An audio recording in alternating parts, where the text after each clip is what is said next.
Reassurance एक ऐसा tool है जिसे हर दिन अपनी ज़िंदगी में हम सब यूज़ कर रहे हैं। जब भी हम किसी कन्फ्यूज़न में होते हैं, डाउट में होते हैं, अनसर्टेनिटी में होते हैं, तो हम खुद से पूछते हैं, हम दूसरों से पूछते हैं या फिर हम इंटरनेट से पूछते हैं। और जैसे ही हमको एक आंसर मिल जाता है, हमें बेटर फ़ील होता है और अपनी ज़िंदगी में हम आगे बढ़ जाते हैं। पर रीअश्योरेंस ओसीडी में ये काम नहीं करता है। ये हमको आगे नहीं बढ़ने देता है, बल्कि हमें उस ओसीडी के लूप में और स्टक कर देता है। क्योंकि यहाँ पे ये एक नॉर्मल डाउट नहीं है, यहाँ पे एक ऑब्सेसिव डाउट है। हमें लॉजिकली तो आंसर पता है, पर क्योंकि वो ऑब्सेसिव डाउट है तो वो हमको डराता रहता है बार बार आके। अब जैसे एक ऑब्सेसिव डाउट आता है, हमारा ब्रेन पैनिक में चले जाता है, क्योंकि ब्रेन के लिए doubt is equal to danger. और वो पैनिक, वो घबराहट इतना ज़्यादा होता है कि पर्सन को लगता है कि इस अनसर्टेनिटी को मैं बर्दाश्त नहीं कर सकता हूँ, मुझे अभी आंसर चाहिए। और इसीलिए वो रीअश्योरेंस की तरफ बढ़ता है। वो दूसरों से पूछने लगता है, वो खुद में मेंटल रिव्यूइंग करने लगता है, या अलग अलग तरीके से अपने आप को रीअश्योर करने की कोशिश करता है, या फिर इंटरनेट में देखता है।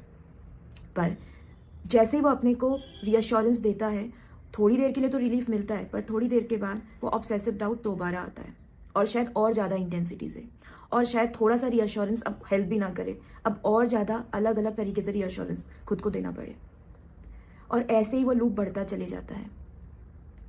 आप यहाँ देख रहे हैं कि हमको अगर ओसीडी को हराना है तो रीअश्योरेंस देना बंद करना पड़ेगा। एक एग्जाम्पल से मैं आपको समझाती हूँ इस रीअश्योरेंस के लूप को भी, और कैसे आप इस लूप को बंद कर सकते हैं। एक पर्सन है जिसको कि ऑब्सेसिव डाउट आता है कि मैंने डोर बंद किया कि नहीं किया। देखिए, उसको पता है वैसे कि मैंने डोर बंद किया है, पर क्योंकि वो तो ऑब्सेसिव डाउट है, डराने के लिए आएगा।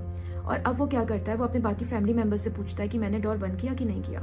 जैसे ही वो बोलते हैं कि हाँ आपने डोर बंद किया, उसको रिलीफ मिलता है, उसे नॉर्मल फील होता है। पर क्योंकि वो ऑब्सेसिव डाउट था, वो दोबारा आएगा, और हो सकता है अब की बार केवल घर वालों से पूछ करके उसको राहत ना मिले, वो मेंटल रिव्यूइंग भी करने लग जाए कि हाँ मैं उठा था अपने चेयर से, मैं डोर के पास गया था, मैंने लैच लगाया था, मैंने लैच लगाया था तो मेरे को उसकी आवाज़ भी आई थी। और शायद अब उसको रिलीफ मिल जाए। जैसे उसको रिलीफ मिलता है उसे अच्छा फील होता है, पर थोड़ी देर के बाद क्योंकि वो ऑब्सेसिव डाउट है वो दोबारा आएगा। अब यहाँ पे हमको जब भी कोई ऑब्सेसिव डाउट आए तो बोलना है कि मेरे ओसीडी ने देखो एक और डाउट मुझे भेज दिया है, और जो डाउट मुझे भेज रहा है हो सकता है ये सही भी हो सकता है गलत भी हो, पर अभी मुझे इसे फिगर आउट नहीं करना है। हम क्या कर रहे हैं, हम उस थॉट से उलझ भी नहीं रहे हैं और उसको हम दबा भी नहीं रहे, बस हम ये कह रहे हैं कि हमें इससे अभी उलझना नहीं है, हमें अभी इसे फिगर आउट नहीं करना है, चाहे कोई भी आंसर हो। क्योंकि हम उससे उलझ नहीं रहे हैं तो हमारी घबराहट बढ़ेगी, और ये बिल्कुल नॉर्मल है, क्योंकि हमने ब्रेन का जो डेंजर सिग्नल था उसको एकदम से बंद करने की कोशिश नहीं करी, तो वो डेंजर ऑन ही है। पर इसी प्रोसेस में धीरे धीरे करके एंजाइटी पीक से फिर से कम होने लग जाती है। ये बिल्कुल एंजाइटी का जो ग्राफ है ना, ये एक समुंदर की वेव की तरह है। वेव ऊपर जाती है और फिर वो पीक में जाने के बाद धीरे धीरे खुद नीचे आ जाती है। और आप ये सोचिए कि आप वो सर्फर हैं जो कि इस एंजाइटी की वेव में सर्फिंग कर रहे हैं। वो बोर्ड के साथ ऊपर जाएगा और फिर धीरे धीरे करके वो अपने आप नीचे आएगा, और जैसे जैसे वो नीचे आएगा तो 3 चीज़ें होंगी। पहली चीज़, बिना रीअश्योरेंस दिए आपकी एंजाइटी खत्म होगी। दूसरा, ब्रेन को ये सिग्नल मिलेगा कि ये इतना भी डेंजरस नहीं था जितना मैं समझ रहा था।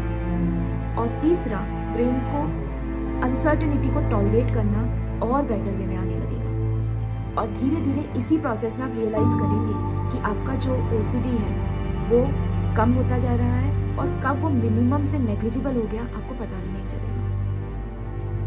रीअश्योरेंस देना बंद करना है अगर ओसीडी को हराना है तो।